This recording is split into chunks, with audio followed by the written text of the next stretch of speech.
Have generative AI tools killed the essay? In a world of screens, why are paper books more important than ever? How are smartphones changing the way that students learn, and how should educators respond? Welcome back to another episode of the Teachers on Fire podcast, airing live on YouTube every Saturday morning at 8 a.m. Pacific, 11 a.m. Eastern. My name is Tim Cavey, and my mission here is to warm your heart, spark your thinking, and ignite your professional practice. Today's Teacher on Fire is Lisa Green.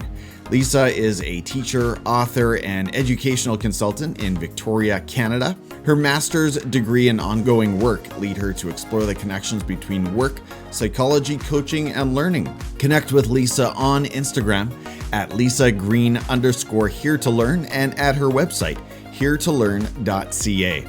Lisa, thank you so much for coming on the show today. Are you, my friend, ready to light it up? I'm so excited, Tim. Thanks for having me. Those are some big questions you asked, and I hope I have the answers. They are relevant issues and so critical for so many schools, districts, and educators today. So I'm excited to get into it. Love your website domain, by the way, heretolearn.ca. That's so great that you were able to scoop that up. And I'm looking forward to chatting this morning with another BC educator. So yay for BC. Before we get into your mission and work, Lisa, let's start with a low point or an experience of adversity that you faced somewhere in your teaching or education career, and describe how you overcame it. Yeah, I would say that unfortunately, the lowest point in my teaching career might be right now, or that at least the things that I'm trying to deal with, the struggles that I'm dealing with are actually happening right now. I would probably have said the pandemic before and dealing with students with masks and online learning, but I guess the phones and screens, and there's I'm just finding that right now post pandemic, and I'm not going to speak for all teachers, but I certainly have had lots of conversations with other teachers. There's a certain apathy for education that I'm noting in the classroom right now, on a not just with students but with parents on a societal level, and that has been something, the lack of focus in the classroom, lack of focus for work, students missing lots of school. It's everywhere right now that we have issues with, students just not being around and late. It's at a level that I've never seen it before in teaching, and I've been teaching for quite a while. And so I would say right now is one of the biggest struggles that I've had in teaching. And it's one of the reasons why I've delved into the research, excuse me, that I have, is because I'm just noting something that I haven't seen before. And I think it's easy to say it was because of the pandemic, but I believe it's actually more because of the screens, leading more into what this conversation will be about. But I actually think it's more to do with that. That's so interesting, and so many thoughts come to mind, Lisa. I watch teacher social media on X and LinkedIn and even TikTok, and I see how many teachers are stressed out about phones. So I'm looking forward to getting into that, and that's where we're headed next. You have set out to publish this book, Outsmarted, The Changing Face of Learning in the Era of Smartphones and Technology. I'm wondering, Lisa, what are 1 to 2 main ideas that educators and parents can expect to take away from this book? I didn't set out to write a book in the beginning. Like I said, when I started seeing changes in the classroom at the same time that the pandemic was going on, I took that opportunity to really delve into a master's program. And in doing that, it was an interdisciplinary program. So I was looking at psychology, I was looking at all of the other kind of areas of things and seeing it through an educator's lens. And I think it changed my mindset even in the classroom. So when I'm looking at students today who are struggling with focus and struggling with attention and struggling with getting to school, why is this happening is the biggest question that I was asking myself. And it's easy to just say it's the phones, but why the phones, what's going on with things? So I started to look into the whys. I wanted to do some research behind what's going on with the brain. How are the phones affecting us? How are the phones affecting them? This is a generation that has grown up now, since 2008, they've grown up with the cell phone. So we're actually seeing the high school students at this moment who were born during that time. And so we're seeing the repercussions of this at the moment. And that's, and we're all noting it. The conversations I'm having with colleagues, just anyone, friends in society and parents is, I'm seeing things, I'm noting things. There's definitely something going on, but no one seems to have the answers. And I'm not saying that I do, but I'm reading books, The Anxiety Generation and Stolen Focus, like all these books that are coming out right now with lots of research. And depression rates are on the rise and all of these facts. And as an educator, I'm looking at it going, okay, but now what? Like we're seeing this, what can we as educators do? So I think what my book is trying to do is look at the facts, look at the things we're seeing in the classroom on an honest scale as a teacher and say, here's what I think, here's some approaches we can take with that. We're losing focus in the classroom. How can we help our students focus better? How can we help them understand their phones better and what it's doing to their brains?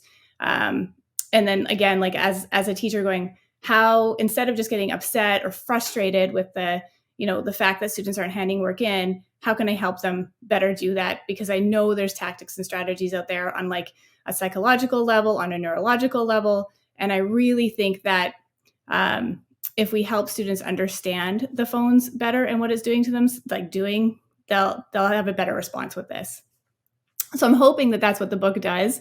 And for parents as well, it's definitely education focused, but I do think that there's some tidbits in there that parents can take away. So good. And I think that's where we want to go in this conversation as educators, is thinking about what do our learners look like? What does their profile look like in this new environment? I was thinking while you were talking, we often mention the digital natives, those born after, let's say, 1996, who have grown up with the internet. They've never known a no internet world. And now we've got the phone natives. These are the kids they've never known a world without iPhones, which is pretty crazy to think about. But that's where we are today. So we're going to get more into the science of the cognitive side here in a few moments, but I had to ask this question, Lisa. You might dread it, I'm not sure, but I mentioned phone bans, and I'm curious, for someone who's written a book called Outsmarted, The Changing Face of Learning in the Era of Smartphones and Technology, where do you stand as more schools and districts move to ban phones from our schools? I'm asked this question from friends all the time, parents, where, especially non-teachers, where I stand with this, because BC is, making moves, not as many moves as I think they could, but other provinces, jurisdictions have. I think where I stand is middle school down, absolutely. I think they should be banned, but high school is a different animal. We're dealing with teenagers at that level, and we're dealing with, middle school down. I think most students are starting to get a phone around grade 6 or 7 now, as like some students have just been honest with saying that what level they're getting it, some as low as grade 5, grade 4. And that's a parental thing more than anything else, because these kids are not going out to buy those phones themselves. Usually those phones get handed to them because a parent's buying a brand new phone. So here's my phone that you can now use with maybe some regulations on it. So I'm seeing some regulations come out about selling cell phones to just like with cigarettes or whatever else, they can't buy them if there's a certain age, but that's not the issue. And I think at high school, when you're dealing with a teenager, we've tried to ban vaping in schools. The word ban in itself, just as the language of banning, when you're dealing with a teenager who's built for, right? Like teens are built to be rebellious. So this word ban, I think to them is kind of more of a challenge. It's not something that they accept. And so I think we have to be careful with that language. And, we've tried to ban vaping in schools and you're a VP. How well has that gone? Students will just look for those outlets wherever they can. I think when you think about smoking even, and there's bans on smoking indoors, the first thing a smoker wants to do when they get their break is go out and smoke. And I don't think it's that different to the cell phone as far as addiction goes. The first thing those kids are going to want to do is hit that phone. And so we're not dealing with the issues when we ban the phone. And so for me, I'm a big proponent of regulate and educate when it comes to cell phones in high schools. And I think, yes, we absolutely need to have regulations, especially in the classroom. But the education piece is really where I come from this with. And I believe that if we teach teenagers, help them understand what their phones are doing to their brains, why they're so addicted to their phones, they'll make better decisions. I just think if we can start educating them, they'll start understanding it a little bit better. I'm hoping that they can make some better decisions. But the social media developers, the teenage brain is a playground right now because they just don't have inside their brains for that regulation piece. So if we'll have to help them with that. And then kind of my last thought on that piece is, as a teacher, education has shifted so much for paperless, going to screens. We have taken books away, we've taken lots of textbooks away.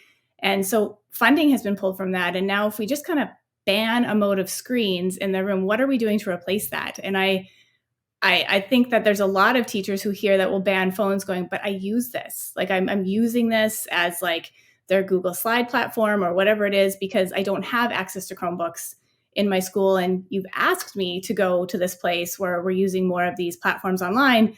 And now you're taking away an online access point if we ban the phones, because students are using it in that way. So it's just not an easy answer at the high school level, I think. And I could go on and on and on about this one, but it's also like, we're helping them understand how to use this tool, because they're going to be using this tool no matter what. We're not going to stop them from using it. And they, when they graduate and we don't have them anymore, if they don't have the tools to help regulate themselves, then I feel like, well, we're seeing the repercussions of that right now. So that's a long answer. There's no yes fair. Or no. It's not black and white at the high school level for sure. Phones in schools are as hot a topic as ever, but they're also a big issue at home. And this show doesn't usually speak to parents, Lisa. That's not usually the focus here, but I'm curious, why do you encourage parents and students to put phones away before bedtime? I mean, I guess it's just a question that I'd ask people is, what good can come from being on your phone before bed? It's that the positives just aren't there for that. We know that the screens kind of liven up, that blue light from that screen livens up an area of our brain that doesn't help it shut down. I think one of the number one issues I'm seeing with students is tiredness, and they have openly admitted that they're sleeping 6-7 hours a night on average. And I don't know about you, Tim, but when I was a teenager, sleep was everything. Like I wanted to sleep a lot. So I know that I needed that sleep, and now, even nowadays, I think 7 to 8 hours is my goal. But as a teen, it was like 9 to 10. I slept all the time. We know that they're a developing brain. And so they're on their phones and they start scrolling. And then, of course, that like irresistible addictive nature starts coming in. And you think maybe you looked at your phone for 5 minutes. I'm just going to pop on for 5 minutes and check my social media, my Instagram, my whatever. And then 35 minutes, 45 minutes, an hour pops by. And we don't even realize that it's this loss of time. And it's simply because, we've decided to pop on our phone. So I'm a big advocate for not just not going on your phone before bed, but an hour before you go to bed, you shut down and you put that phone away from you. You shouldn't have access to it. You shouldn't be able to touch it. Because I think, again, we just have this like nature now of going to our phones more than we realize. And it shouldn't be accessible at all. And I think it's simply for the fact that kids aren't sleeping and they need to be sleeping. Mm-hmm. Yeah, there's the sleep aspect, and then there's a whole, I work with middle school age students, and so I see some of what happens in the online spaces. I don't always want to, but sometimes it comes into the school, right? And so much of that happens in the late hours as well. So there's all of that component. I agree with you, because I know that as, I have said to myself, and my wife is a teacher as well, and we are very careful about checking our email before bed, right? Because I think anyone knows that like you'll read that email that might like light things up and you get that emotional response. And that is something you've just spoken to, that our phones are geared to heighten emotions. You don't want heightened emotions before bed, right? The emotions are heightened because you're seeing things that are like fun and they're exciting, or they're usually actually things that are meant to shock you, to keep you kind of looking at your phone. And those shocking images are usually negative, right? So looking at a negative image before you go to sleep puts your brain in this place that I think is, a really negative place to go into a sleep mode with. And speaking to what you just said, it's more than just lack of sleep. It's how we're going to bed and what's keeping us awake. Yeah, this is, again, the number one piece of advice when parents come to the school. They come to teachers or administrators and ask for advice about phones. And let's face it, some parents are feeling really lost in this landscape. They're looking for help. And this is honestly the number one piece of advice I usually give is your 12-year-old should not be taking the phone into their bedroom as they go to bed. And And starting with the toll on sleep, I think is a really critical issue. Thank you for joining us, Teachers on Fire. If you're getting value from this conversation, give this video a like wherever you are viewing this morning. We've got a handful of people on X, a couple on YouTube. I want to say hello to Brian Carpenter, who is following along with this conversation. He says parents need to parent their kids about phones and so much more. Yes, absolutely. And Brian's also on board with we won't say ban, right, Lisa? But keeping the phones out of the bedrooms at bedtime. All right, let's keep going. So, Lisa, you've posted that in a world of screens, it matters much more than ever that our children read books. I saw this on your Instagram. So talk about the power of physical books. Why should they, in the age of Kindles and borrowing ebooks and reading on iPads and everything else that we have at our disposal, why do physical books remain such an important part of the reading diet? I'm going to be honest right from the start here and say that I'm an English teacher at heart and I am a book lover. I'm definitely come from a place of books are massively important.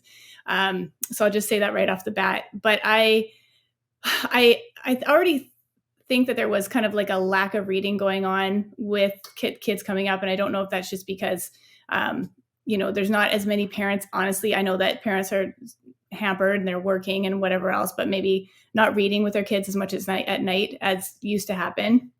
But now that the phones are there, it's more of a distraction piece. So they're on their phones, and then maybe the parents are on their phones as well. So they're forgetting that reading piece.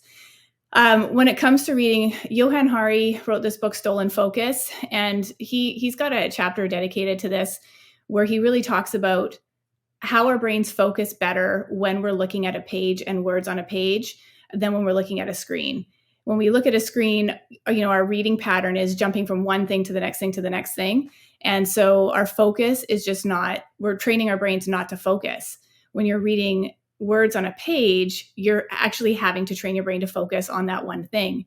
And as a teacher, I certainly know that I'll hand students something to read that's not very long, honestly. And it's always like, do we have to read this whole thing? It's like, it's not, I haven't asked you to read anything that's super long, but they just see it as this insurmountable task because they can't focus. They've lost that ability to just kind of get to the end. And so in order to kind of get that back, we kind of have to retrain their brains to focus like that and read again. We can't just say, oh, they're not reading, I'll give them shorter and shorter passages, because then we're just giving into this. And so I think that, and also, when you think about, again, the phones, it's heightening things with emotions. Books tend to focus those emotions. And I certainly know that I kind of think of it this way. When I walk into a bookstore, which I love to do, I have the option of looking and reading whatever I want. I love wandering the shelves and walking down and looking at and kind of picking up the books and looking through what piques my interest. A phone, when we're looking at our phones, we're targeted with what those algorithms think we want to be reading. So it's a difference of walking into having an open bookstore and choosing whatever we want to walking in and having this one lane designated for us. And I think that, going and looking at books allows you to make your own opinions. You're reading others' opinions, but your imagination is going, it's firing on different levels. You're forming your own thoughts. I mean, anyone who's ever said, do you prefer the book or the movie? knows they prefer the book because their imagination has been allowed to kind of see what they wanted, how they see that. So I there's no replacement for books. They've been around for thousands of years for a reason. And I think that I've seen more books, students are not walking into the libraries as often. We've changed the library to a learning commons space. And we haven't focused as much on the importance of reading as a society anymore. And I think that we kind of need to get back to it for this exact reason, this focus reason as well. Bring back the joy of reading, right? And I'd love to hear if you're watching, if you're joining us live, let us know what your school is doing to encourage the joy of reading. I just want to see if I can throw up here on the screen a part of Lisa's post that I was referring to. And I love this quote. And I apologize if I missed it just now, but reading from screens is like dashing around a busy supermarket to grab what you need and then get out again. I kind of like that image, and that's from Johann Hari. So yes, absolutely. There are some mental traits, some mental skills, perhaps we could say, right, Lisa, that are being developed when we encourage our youngsters to get into physical books and get away from the screen. It's just a different mode of thinking. And I'm saying this as someone who has mostly migrated my own reading to a Kindle, but I do think age development or child development psychology probably would have something to say about this as well. So on a similar track, and I have some bias here, Lisa, because I'm an English major as well. So I love these questions, love listening to your answers. But you've also talked about the value of essay writing as an essential tool for thinking. So something I see on Education X right now, Lisa, is this idea that the essay is dead. People talk about the 5-paragraph essay or almost essays just in general, and they sort of just roll their eyes like, oh, that's an outdated strategy or something like that. How do you respond when you hear comments like this? What fires me up, Tim? Yeah, I think, first of all, if you're going to say the essay is dead, then you better be ready to say what's replaced it, because, and hopefully what's replaced it is got the same processes for learning that the essay does provide. Again, just like books, the essay's been around for hundreds and hundreds of years. I mean, this is, the style of the essay and the building of it for a reason. And I think, we talk about the essay and that's product. And you talk about what writing that essay provides, and that's process. And when we look at process versus product, we know that process is everything we need for writing that essay. And it's not just the process versus product thing. I think sometimes is eduspeak to students. And so getting into the whys is, again, one of the most important things we can do. So we say, like, the process is the whys, but to tell a student, why does essay writing matter so much? Because of the building blocks it's going to provide you for so many other skill sets coming around. You want to create vlogs and videos and everything online. At the heart of all of those, creating a good one is an essay. Right? We know this because you've got to have your points and you got to build to your point to keep the person engaged. And so I think, again, for those who say that the essay is dead, it's like, well, what's replacing this? And is it providing the same building blocks, the same processes, the same whys for the importance of doing it that the essay provides? And the other side of this is, I'm just going to say, essay writing is hard. It's not easy to write an essay. And I think it's easier for some to just say, like, it's dead, because it's a hard thing to do. It's not easy to write a very good essay. And it's one of the reasons why I think students need to do it, because it's that sense of accomplishment when you have written yourself a good essay. At any level, I think, we start at like 500 words, 1,000, 1,500. And then eventually you're kind of realizing, I can't possibly write a 3,000 word essay. And then you start working on it and you realize actually you've written more and you need to cut back. And there's a sense of pride, I think, that comes with completion of something of that level, especially when you're able to deliver information that you've disseminated, you've researched, you've put into your own thoughts and put in one place. So I think it's not just about the process, the whys, it's also about the accomplishment that comes with writing a full essay. And I've seen it with students when they approach essay writing thinking, like, I can't possibly do this. I don't understand a thesis statement. What do you mean by all of these different things I have to do? And then they start getting into it and realizing that they're actually forming an argument. They're putting their own opinions in. So to that, the essay, to me, better not be dead. We better resurrect it pretty quick, unless we've found that other outlet. Yeah. Well said. On a similar note, let's say on a related note, I can sort of hear the critics, those ones that maybe are suggesting the essay is dead. And by the way, that I am not one of them. Let's make that very clear. But to those who would say part of the reason they're saying that is they're looking around at this landscape of generative AI, ChatGPT and Google Gemini and the other tools that are coming out. So let's think about that for a moment, Lisa. In this age of generative AI tools, how does that change the ways that teachers assess student learning, and what are maybe a couple of keys to think about? Yeah, again, the question you asked me at the start about the struggles in my teaching career, what's my biggest struggles? This is why now is one of the hardest struggles, right? Because we haven't just in a short span of time been dealing with you had the internet come in, and I think that was a big shift in education. And then you had the cell phones and screen time come in, and this has been a massive shift in education because of how our students are. And now we have generative AI tools, which again has just been a huge shift. So in a very short amount of time, some massive shifts for teachers to adjust to.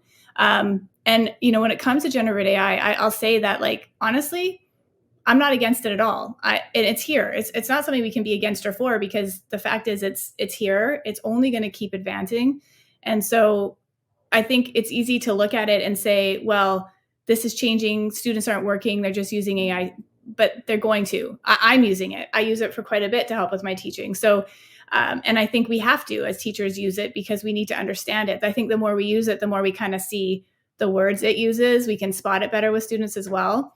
And we can explain to students why and how to use it better. So when it comes to generative AI, I think, you can fight it.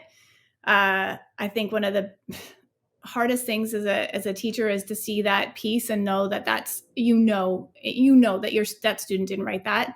And now you're in a place of having to accuse them or call them out for it, and they'll deny it. And then they maybe bring parents in. And I actually think it's not something that people have really understood, the pressures on teachers that generative AI has brought in, not just because we're struggling to, get students to better understand it, but now we're having to regulate it with our students. And it's a really tough position to put a teacher in, to, make that phone call home, to, say to a student, you didn't use, yes, I didn't use that. I can tell that you did. And now we're in a he said, she said situation of like, what, and that's a really tough position to be in, because what we want the students to understand is, I'm not trying to call you out and make you feel bad about this. I'm trying to call you out and help you understand why you shouldn't be using this in that way. So when I think it comes to, and this is a long-winded answer to get to this, but I think there's ins for using AI and generative AI that will help students a lot when it comes to assessment. And I think when you look at like students who maybe struggle with essays, we'll go to an essay writing as an example, AI really helps with understanding that platform of how to write that essay. And so I think that when we look at like the BC proficiency scale, for example, you can use that AI tool with an essay to say, look, at an emerging level, maybe you're getting that tool to help you write this essay, and you're actually annotating that essay so you can still understand the components of that essay through the AI tool. And that's the emerging level. So a student understands, oh, I'm at this level if I do it this way with AI. But then the next level is proficient, or you've got developing. So they come in at the developing level where maybe they've provided prompts and they've shown the prompts they provided. Then maybe it's helped them with their thesis statement. And, they can show you how they've used it at each individual level. And we're allowing them to do it with the building blocks that these are entry points to get to a higher level. The proficient level, they're at a level they can do it themselves, right? Maybe AI has guided them a little bit, but they're actually writing that essay themselves. And then we go to an extending level where maybe they've not just written that essay, they've annotated that essay, but they've been able to kind of get in there, and AI has helped them do that. And they're going to do it anyways. So I think if we say to them, yeah, you can use it, but you're going to be at this level with it. And then we're going to talk about, all of these spaces for it. And I think students are using it. I've had students who, tried to understand thesis statements, and they get AI to say, like, can you explain a thesis statement? I need to write a thesis for this. Oh, I'm understanding it better because it's breaking it down in this way. And then they're able to do it. So I think bring them into the conversation, the students themselves, with using it, and combine the proficiency scale for it, if that makes sense. Mm-hmm. Yeah, that was really interesting. And that's somewhat of a localized conversation, I suppose, here within British Columbia. But we do have this proficiency scale from K to 9 that dictates emerging, developing, proficiency, and extending. And I like the ways that you connected it with the generative AI tools, and sort of the level of reliance on those tools, I think, is really, really good. You talked about that conversation, that ugly confrontational conversation that teachers are sort of tempted or drawn into. And I think that's probably, I have the most sympathy for the senior grades, Lisa, 10, 11, 12, who probably feel a little bit more obligation to go there with students. I work with teachers at more of an intermediate and middle level. And generally speaking, I encourage teachers to ask gentle questions, like, tell me how you got here, or tell me what you meant here in this paragraph. But I think trying to avoid these confrontational, you cheated, you used AI, no, I didn't, yes, you did. Trying to avoid that sort of scenario is probably helpful in a lot of situations, and simply reminding students that, hey, your writing is your evidence of learning. That's all I have to go on. So I need an authentic product. One more question here before we get into the rapid fire, Lisa, and thank you so much. You've been so accommodating. I've given you some huge questions here. I will concede that right away, but here's one more.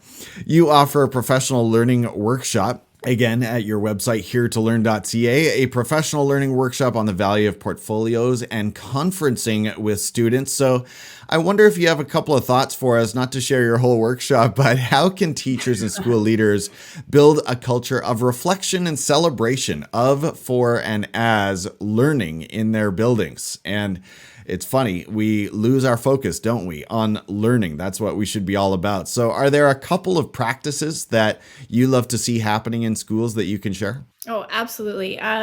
So the conferencing and portfolio, I mean, this whole package has been built, I would say, kind of started before the pandemic a little bit, but it was the pandemic that really, I kind of did a big switch into how I approach assessment.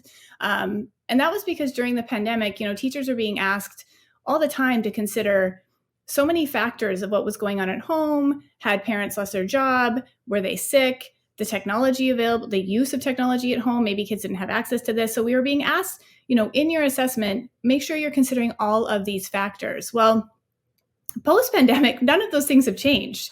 Students still have so many factors that affect their final assessment and overall learning that I think we as teachers really need to understand and yes, put into our assessment practices. And one of the best ways we can do that is conferencing with students, talking to them, bringing them in on that piece for their own level of learning. How did that learning go throughout the semester?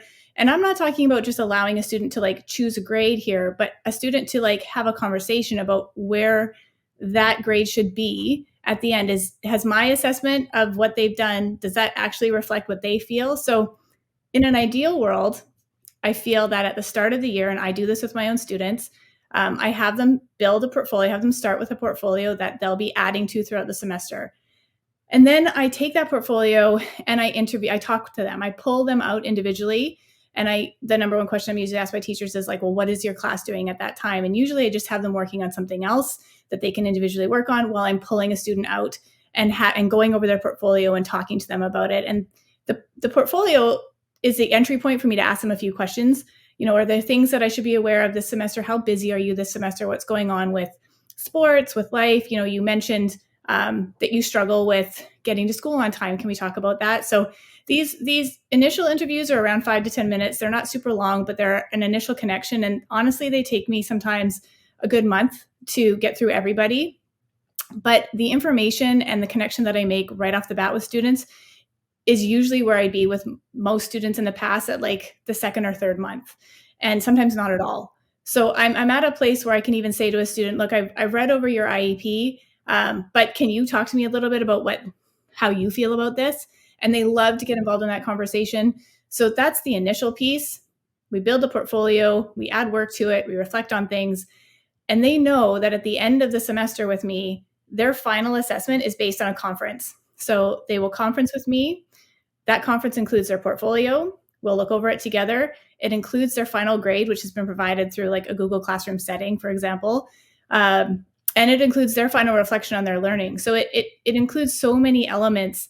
And it's a bookend for me from the beginning meeting with them to this ending. And it usually does include some bookend assessments as well, that we can talk about where did you start and where have you finished with ultimately what you've set out to learn this semester.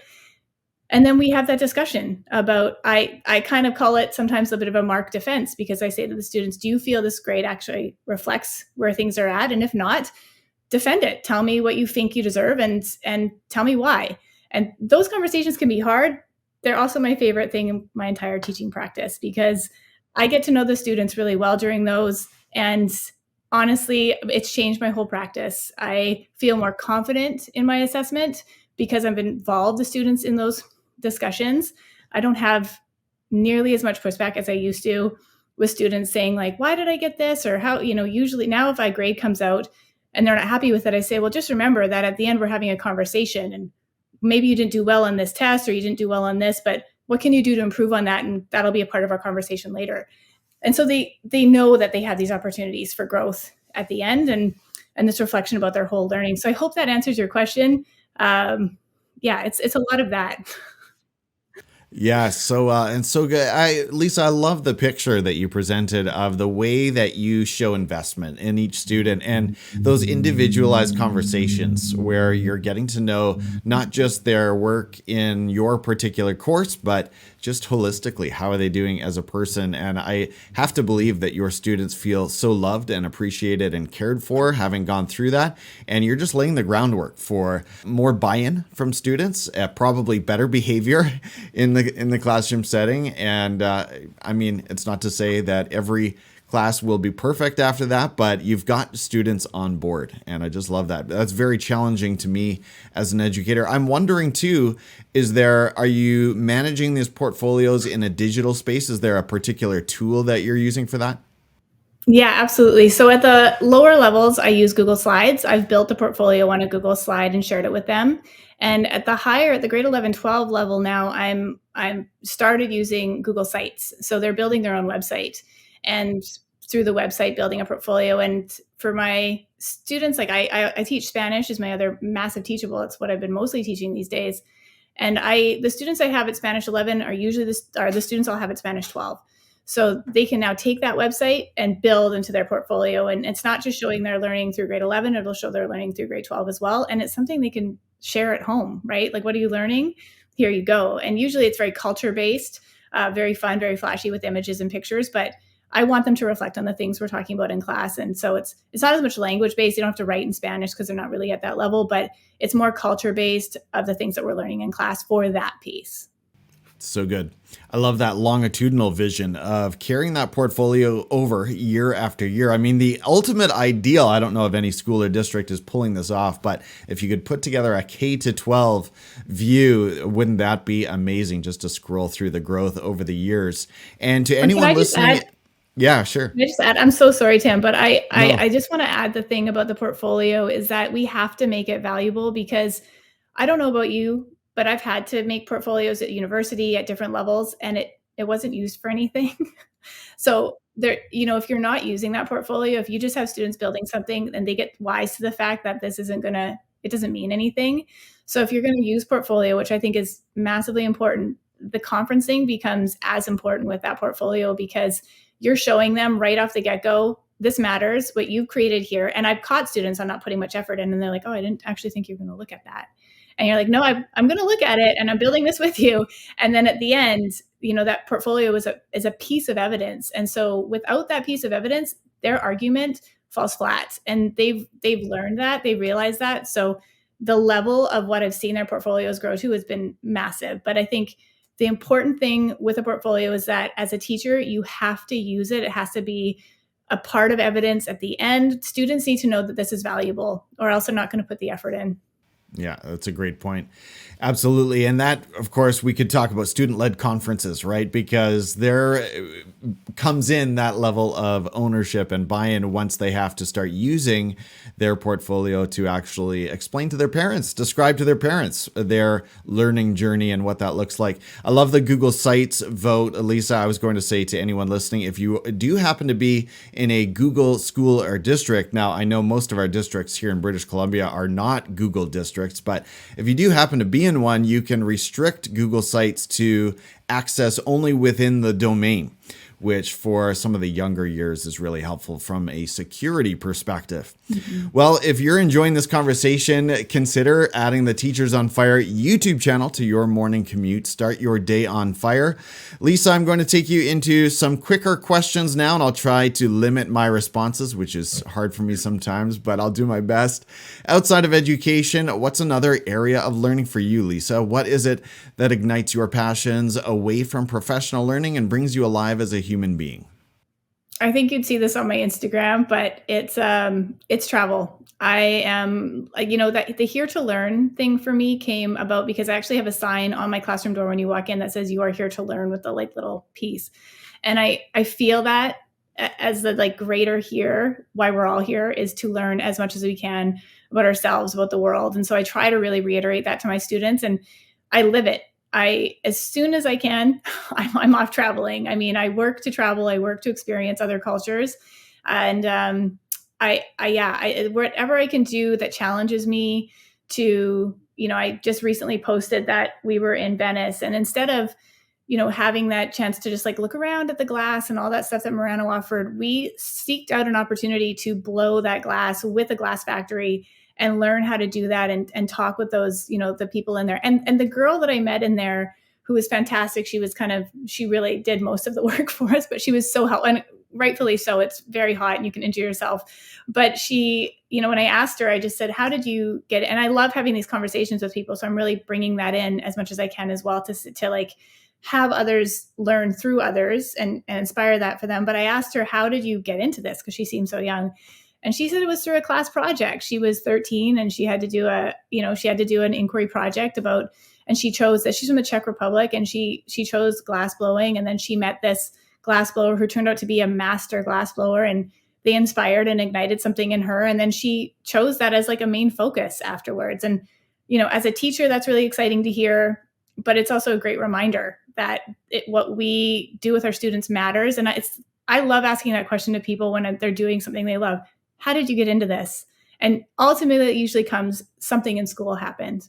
So so for me, it's travel, it's meeting others, it's learning from others, it's having this conversation with you, Tim, it's learning from you. It's all of these things that ignites something for me. Thank you for throwing me in there as well. I really appreciate that. Lisa, you're a language teacher, which, let's face it, intimidates a lot of educators, just the thought of the assessment piece. And on top of it, you're writing books and researching. So tell us about a personal habit or productivity hack that contributes to your success and keeps your fire burning. Oh, and this is a productivity hack that you can use in the classroom. So it's two simple things. One is writing lists and focusing. So, writing a list of things I have to get done for myself in a day, in a week, I'll do. I'm definitely a big proponent of writing a list, but there's all this research about why those lists work that, I had that brainstorm of this with students. Like I've had students who've really struggled with focusing on a project. You put a computer in front of them or whatever and ask them to do research, and an hour goes by and they haven't seemed to got started on that project. Yep. So I've, I said, okay, that's it. We're going to do what I do. Here's a Post-it note, and I want you to write down 3 goals that you have in this next hour.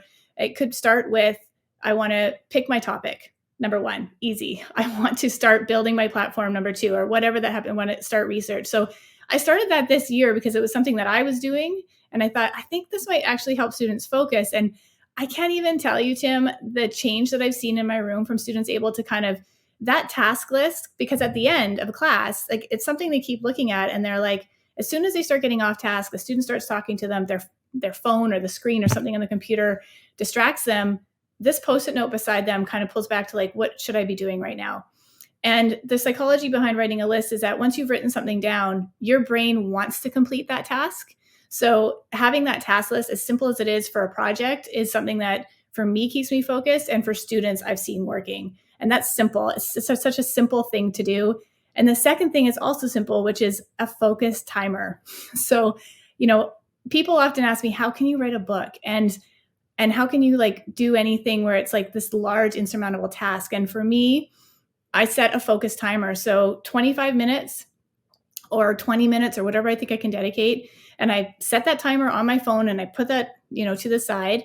And I know that for me, that is like focus time. So I'm not allowed to talk to anybody else. I'm not allowed to look at my phone for anything else until that timer goes off. And it's something, again, I brought into the classroom because it works for me. You set that timer for like a writing. I want to write as much as I can in this amount of time. And it almost becomes a challenge. How much can I get done in this amount of time? And so I brought that into the classroom and said, like, I want you guys to study this vocabulary for 10 minutes, and having a visual timer up on the board gets students to focus in a way that I know works for me, and it's also working for them. And that, again, helps them to narrow that focus, which we know they're lacking right now. So there's small techniques that I think we can use for ourselves that certainly, like for me, I've got a big marking stack, 25 minutes, set the timer, get through what I can.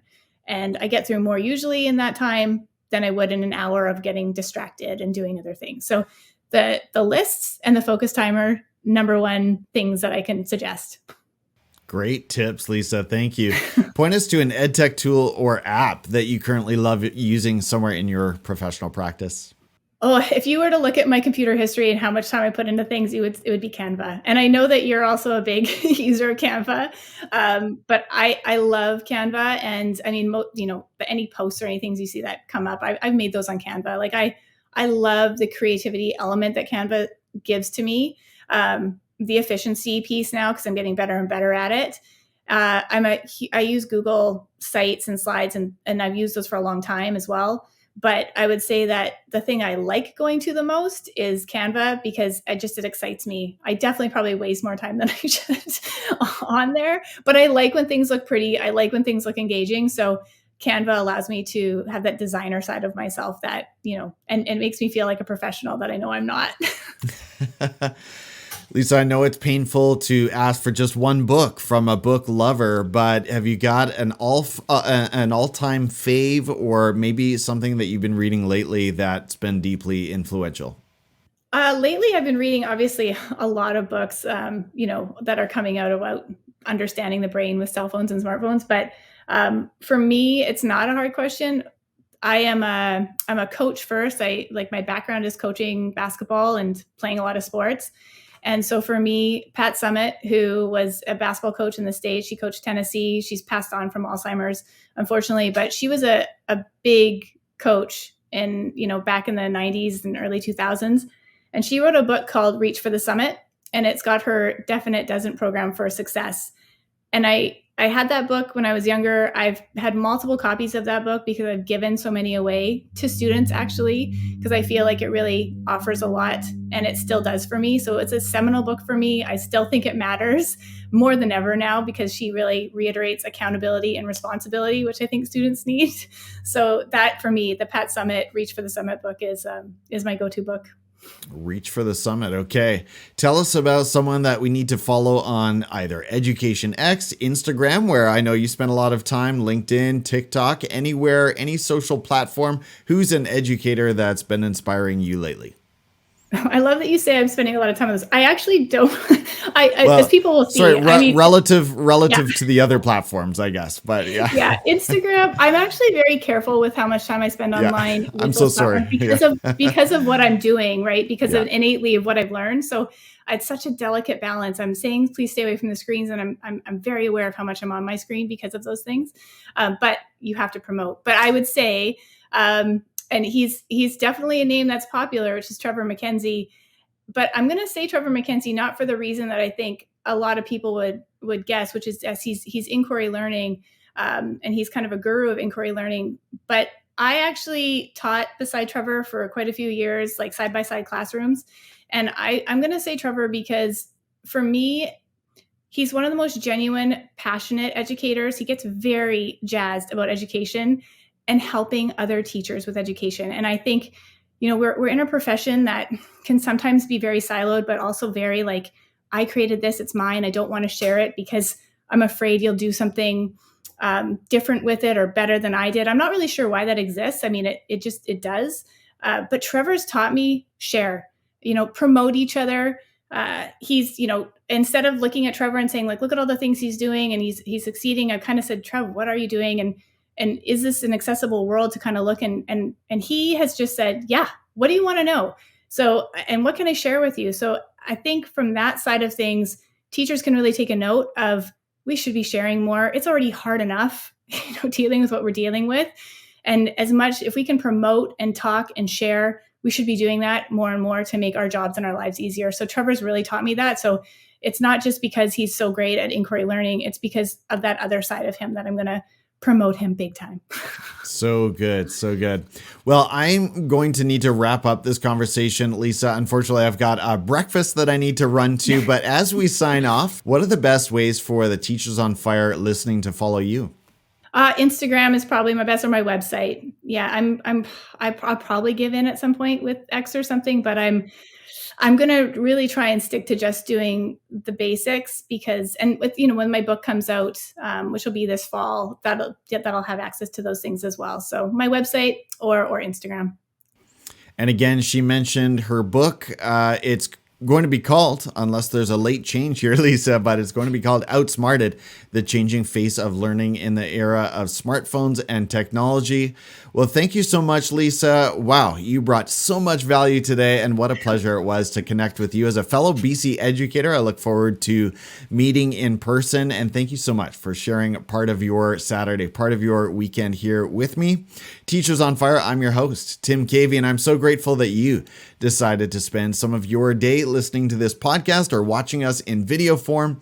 I hope that in some way the content you heard today from Lisa Green in beautiful Victoria, BC, sparked your thinking and ignited your practice. So I'll meet you next week right here on the Teachers on Fire podcast. Take care, everyone. Bye-bye. Thank you so much, Tim. Even when there's no hope, you can still go. I never answer to no, man, I still go.